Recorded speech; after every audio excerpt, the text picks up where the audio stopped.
Hi friends, నేను ఈరోజు crispy chicken చేసి చూపిస్తున్నాను.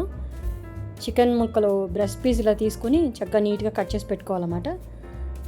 ఇది రెస్టారెంట్లో మనం తిన్నప్పుడు ఎలా ఉంటుందో క్రిస్పీ చికెన్ అలాగే వస్తుంది. మీరు కూడా తప్పకుండా ట్రై చేయండి. అలాగే నా ఛానల్ సబ్స్క్రైబ్ చేసుకోండి. ప్లీజ్ ఎంకరేజ్ మీ. ఇలా మంచిగా కడిగేసుకుని చికెన్ మనం కట్ చేసి పెట్టుకోవాలి. పెట్టుకున్న తర్వాత ఇది మనం అన్ని ఉప్పు కారం పసుపు అన్నీ కలుపుకొని మళ్ళీ ఫ్రిడ్జ్లో పెట్టేసుకోవచ్చు. మనం ఫ్రిడ్జ్లో పెట్టుకొని అప్పుడు ఏమవుతుందంటే చికెన్ ముక్కకి మళ్ళీ అన్నీ పడతాయి. పట్టి మంచి టేస్టీగా జ్యూసీగా వస్తుంది అన్నమాట. ఇప్పుడు దానిలో మనం ముందుగా సాల్ట్ కొంచెం, ఇంకా అలాగే పసుపు, చిల్లీ పౌడర్, ఇంకా కొంచెం మిరియాల పొడి, అలాగే ఆనియన్ పొడి, గార్లిక్ పొడి వేసుకోవాలి. ఆనియన్ పొడి గార్లిక్ పొడి లేకపోతే మీరు ఆనియన్ని కొంచెం దంచేసి వేసుకోండి, లేదా గార్లిక్ని కూడా అలాగే కొంచెం దంచేసి వేసుకోండి. ఇప్పుడు ఇవన్నీ కలిపేసి మనం మూత పెట్టేసి ఒక గంట సేపు, లేదా గంట వద్దులేండి, హాఫ్ అన్ అవర్ చాలు. హాఫ్ అన్ అవర్ పాటు పక్కన పెట్టేసేయండి. మూత పెట్టేసి అలా పెట్టండి. అప్పుడు మంచిగా చికెన్కి అన్నీ పడతాయి అన్నమాట.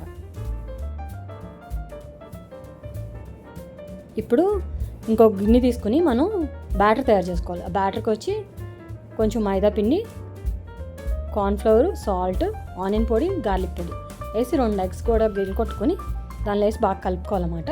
కలుపుకున్నాక ఈ సోడా ఏంటంటే చిన్న పెసర సోడాని వాటర్లో కలిపి వేసుకుంటే బాగా కలుస్తుంది.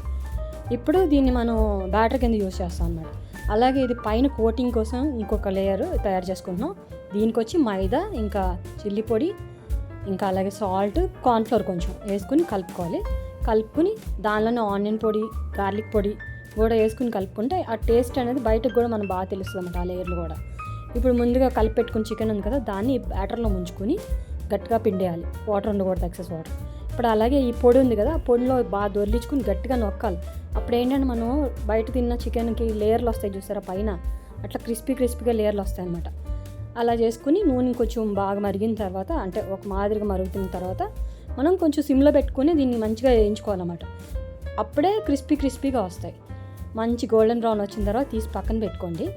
పెట్టుకొని ఒక బౌల్లో మీరు వేపిన చికెన్ అంతా వేసుకుని దాంట్లో పెరి పౌడర్ ఉంటుంది కదా, అది ఇంకా ఆనియన్ పొడి వేసి మంచి కలుపుకోవడం. మీకు ఇష్టం అయితే కొంచెం పాస్లీ కూడా వేసుకోవచ్చు, ఆరిగానో మన ఇష్టం. Thank you so much friends. Please subscribe my channel.